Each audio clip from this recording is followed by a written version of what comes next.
Assalamu alaikum. Good evening, everyone. Hope you're well. My name is Mr. Ali, coming to you from the Real Story, live from the studios of ZMC Network. Thank you for joining. As always, before we open up today's topic, we are just going to go through the latest COVID figures, which are for the week ending 29th of January 2021. In terms of new cases for the great city of Birmingham, we have this week 4,390, which has gone down by about 2,500 compared to the previous week. In terms of rates of positive cases per 100,000, they are averaging 385 across the city versus 602 the previous week as well. So gradually the figures are slowly declining. However, it's not the same for every part of the city. So for those of you that are living or have family in the following areas, please pay particular attention, please, and maintain your social distancing. And if you can, refrain from going into these areas if you don't reside there. Starting with the highest ward, which is Ward N, which has 646 cases per 100,000, followed by Birchfield 573, Alum Rock, which has 564 per 100,000, Handsworth Wood, which has 558, followed by Stitchford and West Yardley, 535. Bromford and Hadge Hill had 526. Borstal Heath, 523. South Yardley, 513. And finally, Lozells Perry Bar, which has 500. So these are your top 10 wards which has the highest number of positive COVID cases compared to 100,000 population. As you know, we are now nearing 100,000 deaths since the start of COVID within the England and Wales, and in total we have 4 million people that have tested positive due to COVID. The good news and the silver lining now is the race between the vaccine and the virus. In excess of 10 million people have now been vaccinated in this country. And what that means is roughly 1 in 5 adults within the UK have now been vaccinated, and 0.5 million of the second dose as well. So nearly 95% of the over 80s have been vaccinated. 50% of people who are over the age of 70 have been vaccinated, and majority of people residing in care and residential homes have also been vaccinated as well. The good news is that it was proven yesterday. Early anecdotal and research data suggests that the AstraZeneca Oxford vaccine reduces transmission by as much as a third. Before, it was all about the symptoms and making sure they weren't severe enough for you not to go to the hospital. But now the early indications are that it may also help in reducing transmission as well. However, a particular note out for those people from a BAME, so Black, Asians, minority, ethnic backgrounds, and in particular, people from a Muslim, from a Black background that have a particularly low uptake. So we know that 42% of Asians and Muslims are only receiving the uptake, and as low as 32% within the Black community as well. That's versus the 82% national. So that's where we are. Just before I start on today's topic, we have now a couple of cases in Northfield and Franklin, and also one case in Warsaw of this new South African variant, which is 70% more virulent as well. So in those particular areas, you will be approached to take part in a COVID test. So today's topic is all about the census, which is going to take place in March. And I have the lovely Aisha Rahman, who's going to come and help me talk about this topic. What I know about the census is that every 10 years, it is obligatory, it is criminal not to fill in one of these forms, and it gives the idea to the national government, local government, charities, NGOs, in terms of the demographics and what each household look like, and what their I suppose, what the components are for each household. And the whole purpose is that it gives these governments, these local councils and charities very valuable data in order for them to either provide services and make sure provisions are met, whether it's on health grounds, whether it's transport, whether it's education, whether it's putting any kind of provision as well. So that's where we are. So first of all, very warm welcome to you, Aisha. I hope you're well and you can hear me live and proud. Walaikum salam. So can you maybe just give us a background as to what your role is within the census and how did you get involved? Right. So Assalamu alaikum to your audience, and thank you for inviting me. So the main role that I have is to engage with the communities. So this is the communities within the Birmingham area, and it's to connect with places of worship, community groups, local councils, and the voluntary sector. And it's to just educate and create that awareness, how the census will benefit the society over the next 10 years. So I've done various engagement roles in my past, and I've also I've worked in retail as well. So it's really getting people to sort of factor that the importance of the census to them in their immediate household, but more importantly, the wider community and the resources they may want over the next 10 years.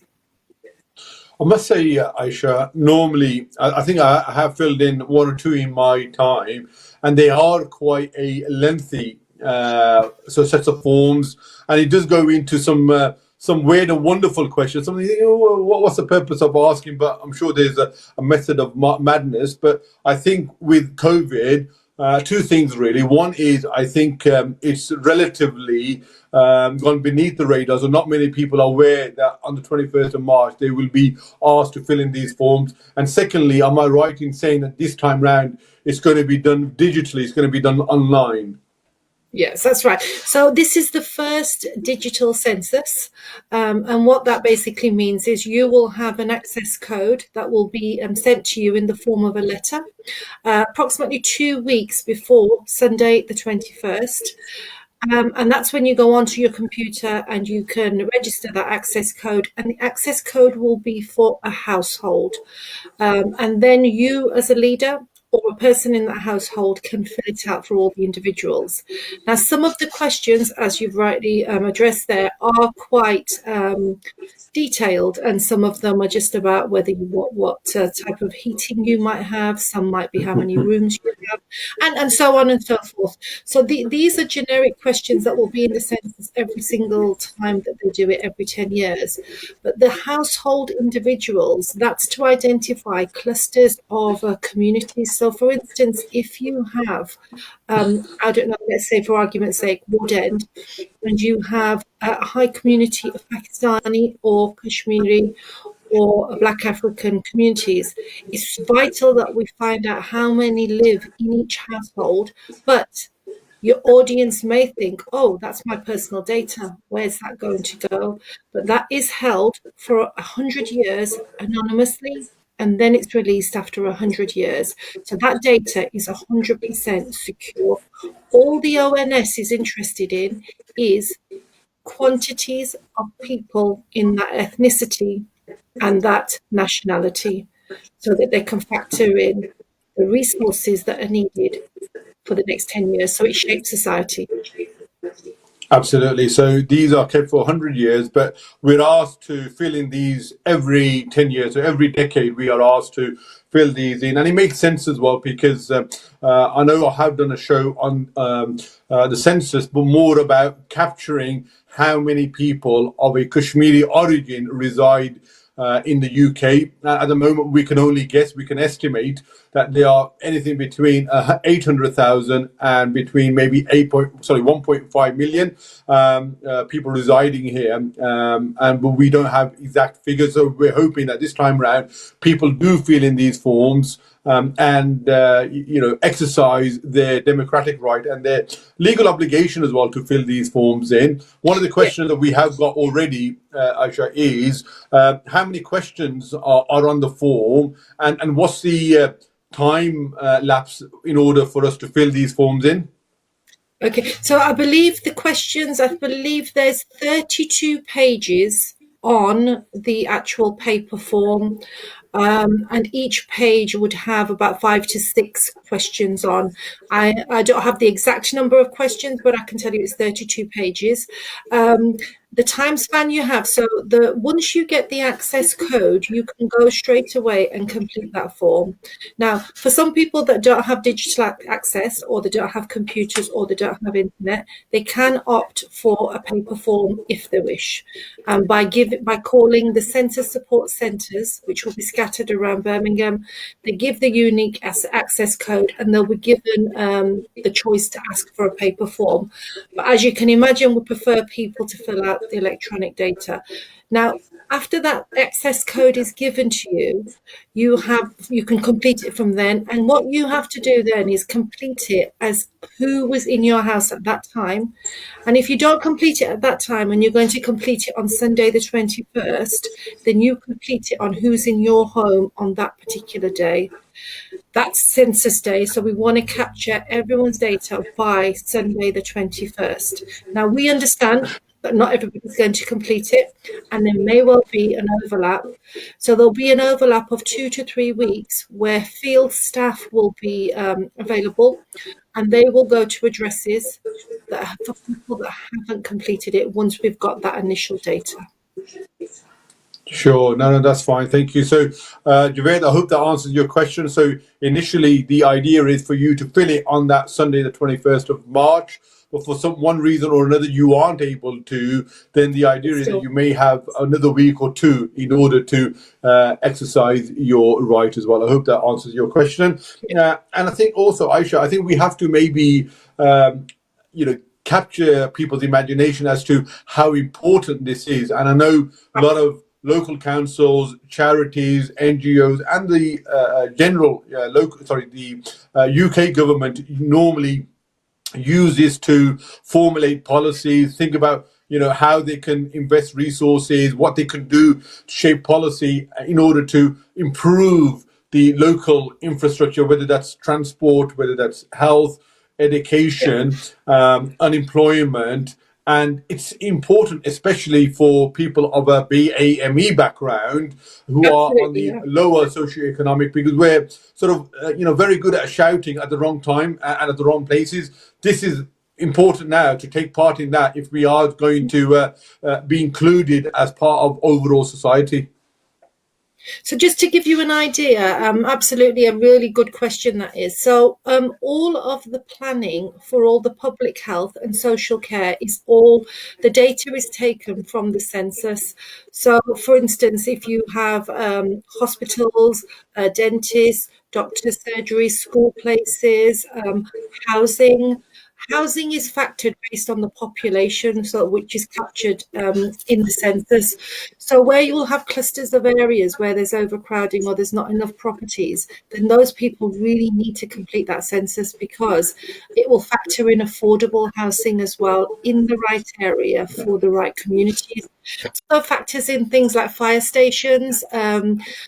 One of the questions on the census is about how you travel to work. Do you drive? Do you go on by public transport? So this is to factor in how much public transport we need, how many more roads we need.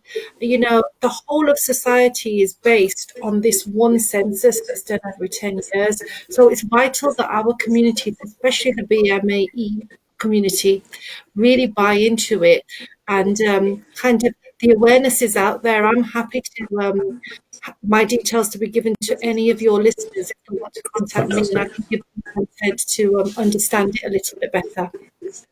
Yeah, we'll give you the opportunity right at the end as well. So you mentioned the inequalities that we have, whether it's education, transport, or when it comes to health, and also employment as well, because as you have probably now got a good understanding that this COVID has really put a spotlight on the health inequalities that the BAME community has, and that's why roughly 30% more people have died from a BME community than the white indigenous counterpart. So, and I suppose that's the benefit that we're trying to communicate to the audience how important it is. And hopefully now that we have figured that out, some steps will be put in place afterwards once things have calmed down and returned to normal, to address those. But we also know that our young people are 30% more likely to be unemployed as well, in terms of whether that's because of the language barrier, whether that's because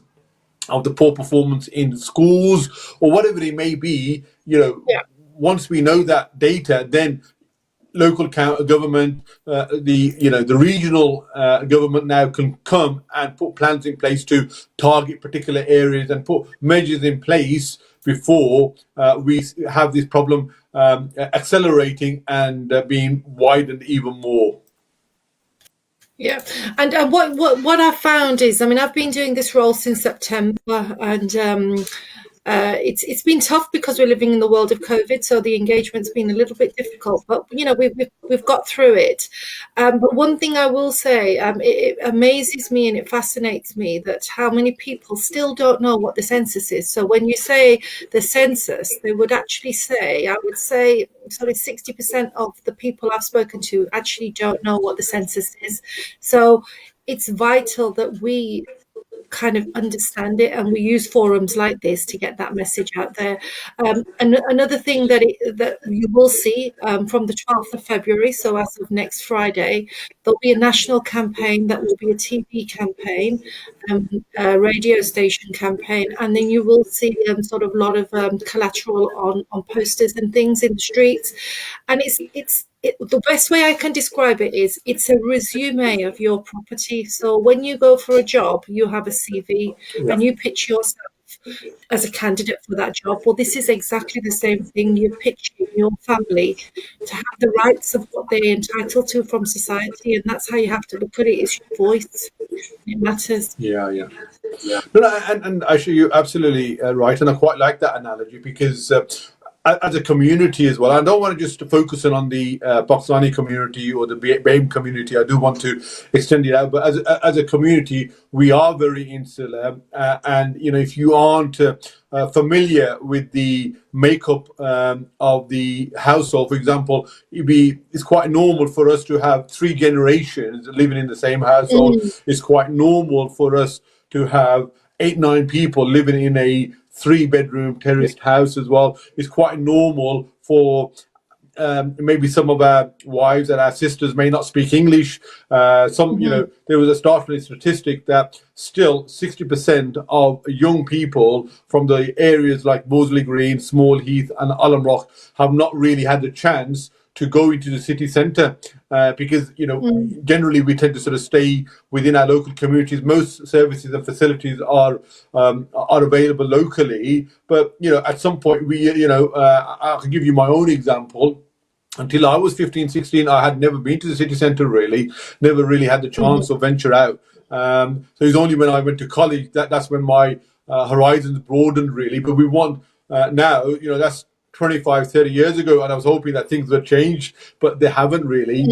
So I think it just gives people an idea of how our community exists, and it's that understanding element that we want people to realise, so they can sort of start putting measures in place and policies in place to help us, because we do need to break this glass ceiling if we are to do improve our outcomes across all the dashboards.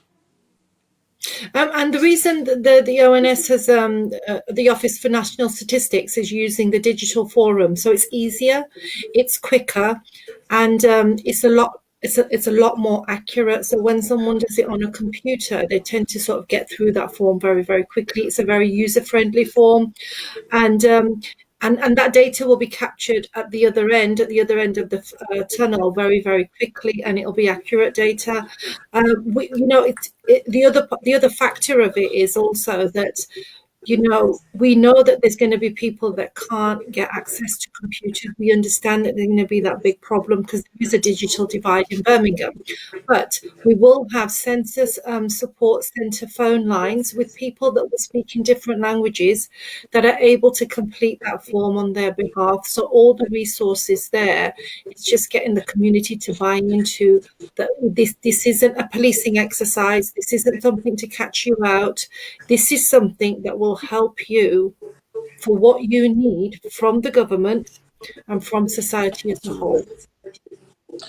No, thank you for that, because I know some of our community do think that, if they give too much information out, it may impact on their the free school meals or their benefits, Yes. or the government's going to come and sort of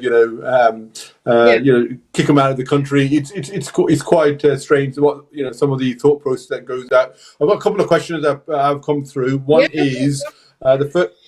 Yeah, one is, we have digital poverty. How will the census team help people, as some families don't have access to the internet or laptops? As we've seen with the schooling fiasco, really, children are homeschooling, but there may be one laptop between four people. But in this particular case, you only need one laptop, don't you? And one person who's computer literate.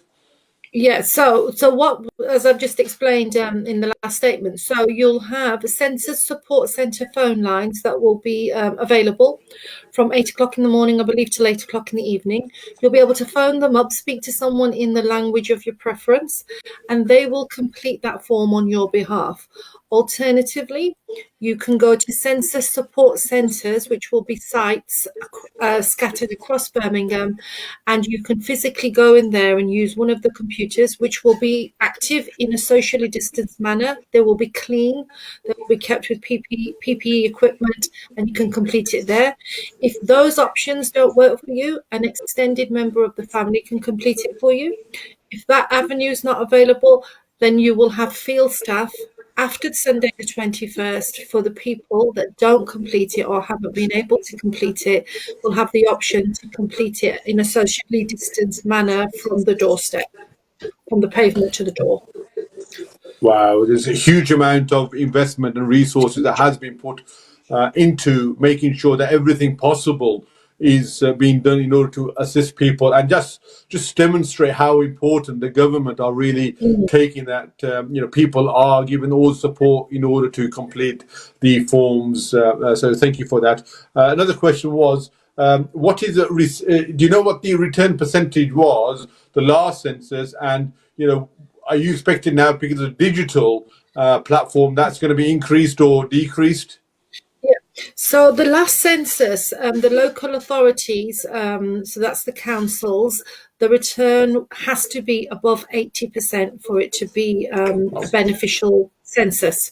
So Birmingham in the last census, which was in 2011, had a return of 90.1%. Wow. So it still had a very, very high return in Birmingham. But the way I look at it is, even to get 2 or 3% of the 1.1 million population that's in Birmingham is a huge amount of numbers to increase that. So, there was 1.1 million people in Birmingham, and that is a lot of people. So that 90% was a great result, but there's nothing to say you can't get 92, 93 onwards and upwards. But for it to be a successful census, it has to be over 80%. Wow. So you're not resting on your laurels. You want to exceed the 90% this time round. So you're trying to go for that 95%, hopefully.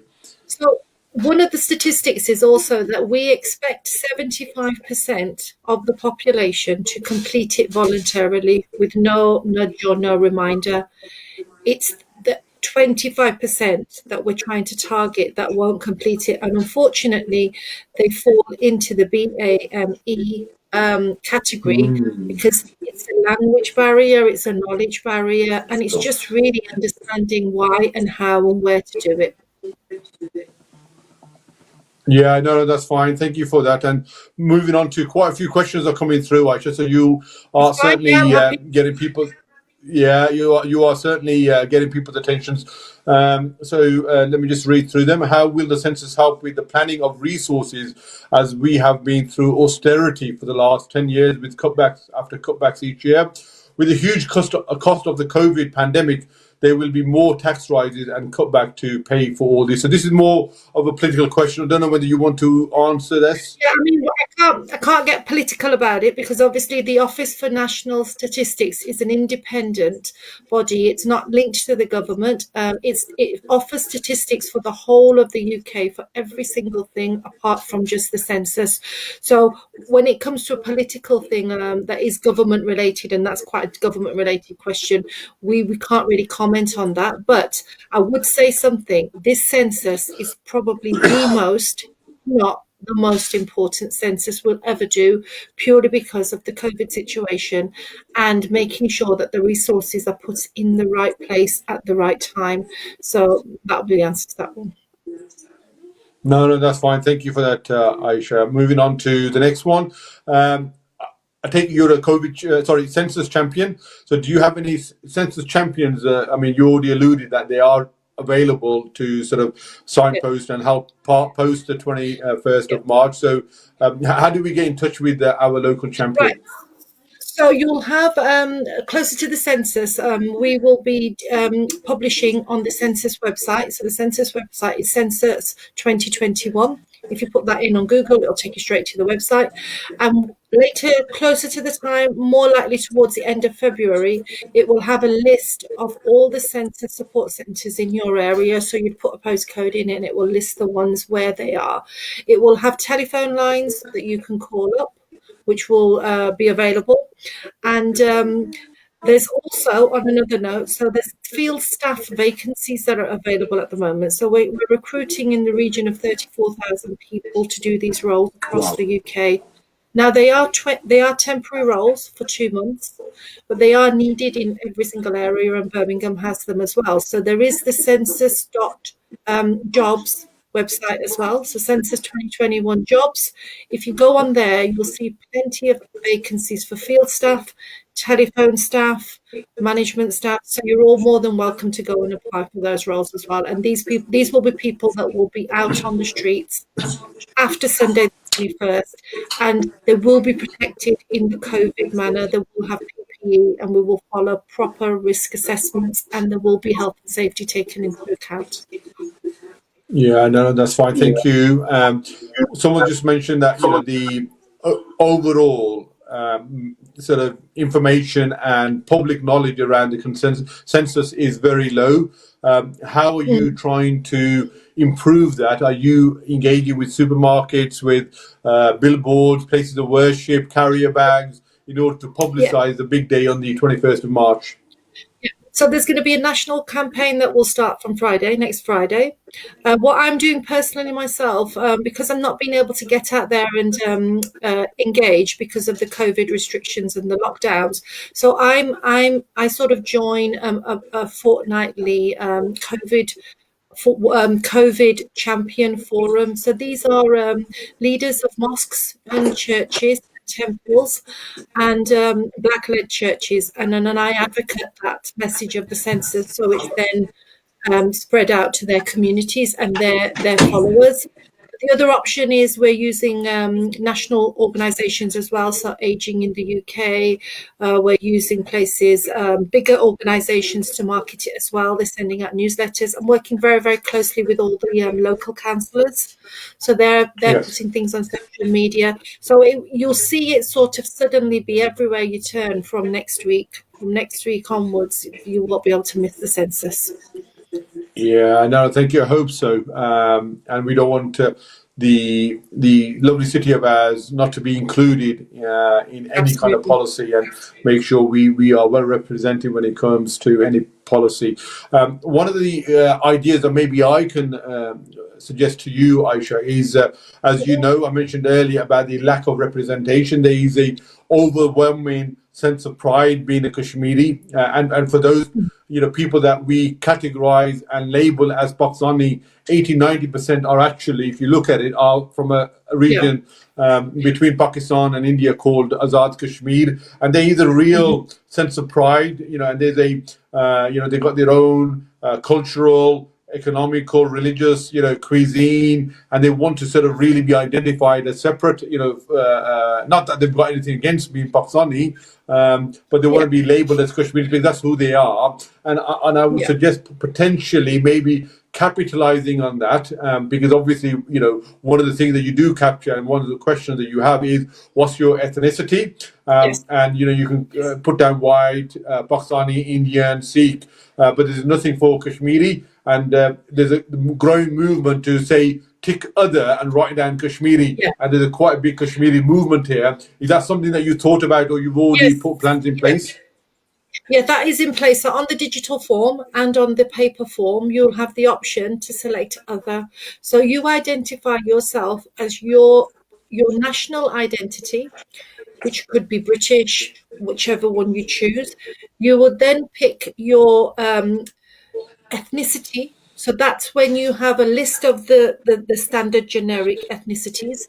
And at that stage, there's a box for other. So you can then put Kashmiri or whichever one you choose, maybe Kashmiri, Pashtun, whatever it is that you choose to identify your ethnicity as. And then you'll have your religion, and you tick the generic box for your religion, and then you will have your language, and then you tick the generic box for your language or the other and put the language that you speak. And then those results will be filtered down to identify those communities, and then they will be counted in that statistic.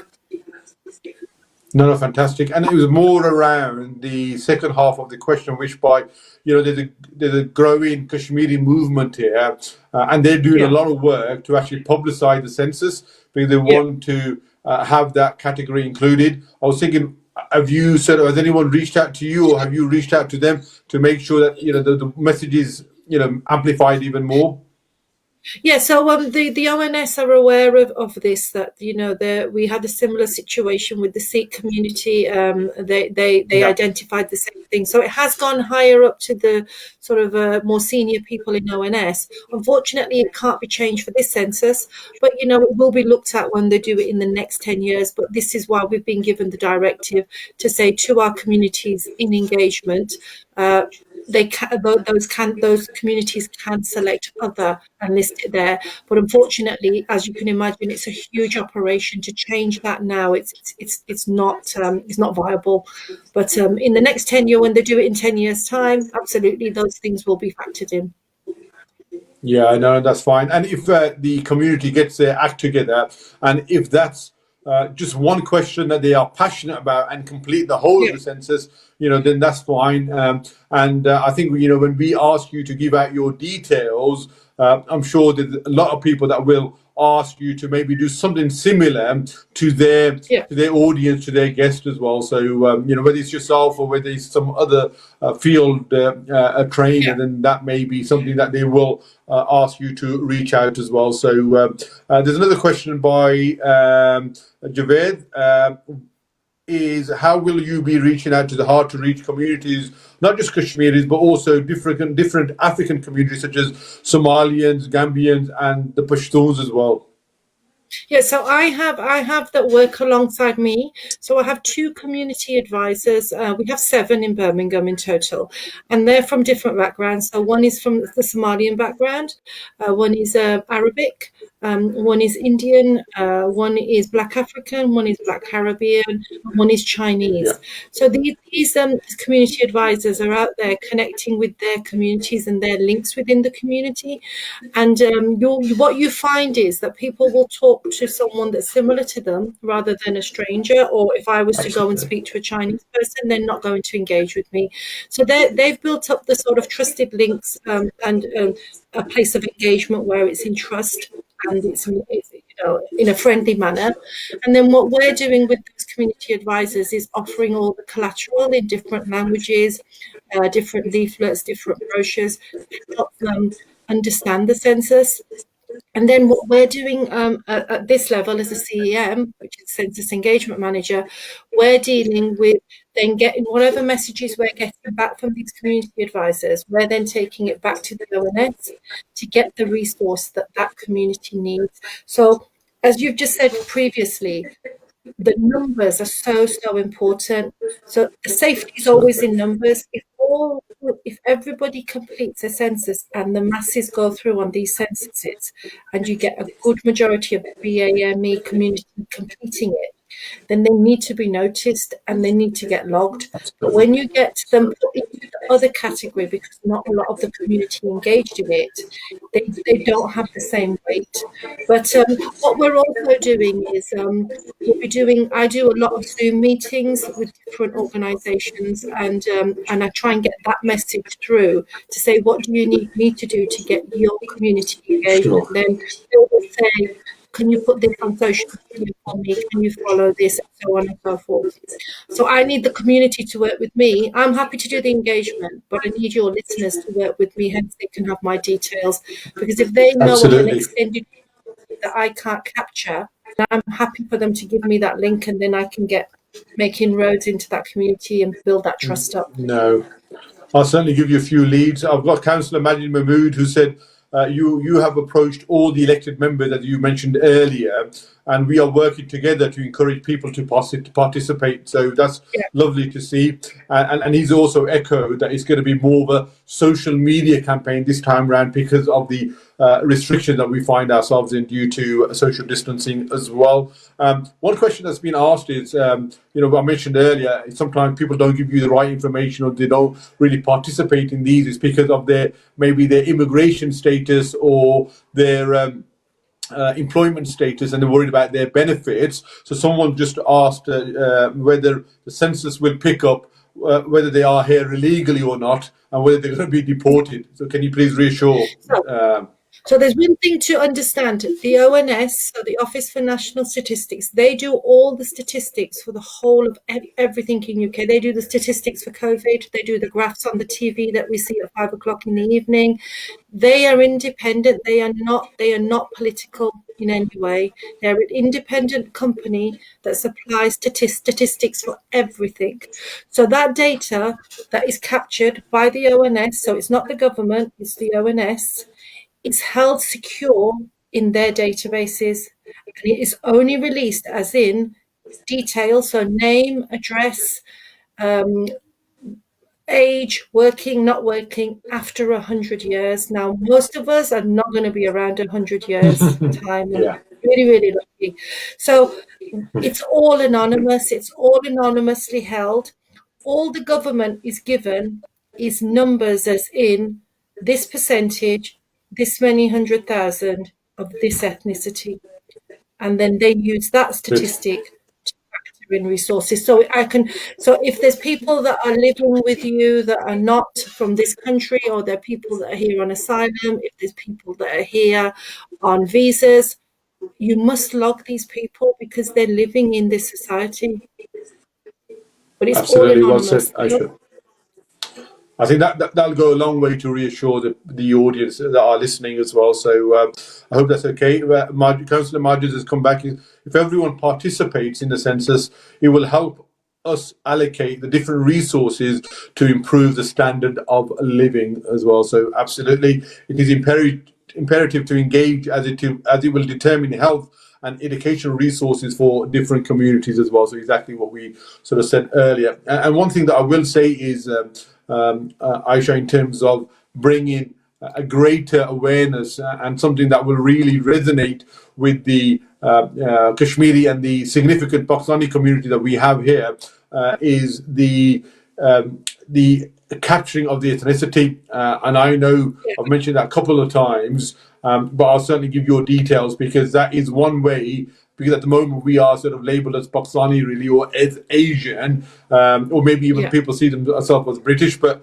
if that means that people fill in the form just because for that one very reason, then I think we need to sort of capitalise on that. And certainly when I ask you to sort of leave your details then I'll pass them on to the relevant individuals and movements that are trying to publicize the census 2021, and you've got a common agenda there, so it makes sense for you to sort of work in partnership, really. So we're now sort of coming towards the end of the show, Aisha. We are going to ask you to maybe pencil a date the Thursday before the census, if you're not too busy on that evening as well, just to give a sort of final push, really, and a sort of last minute reminder to everyone. But if you can sort of maybe give everyone a bit of a concluding summary remark as to why it's important to participate in this, that'd be great.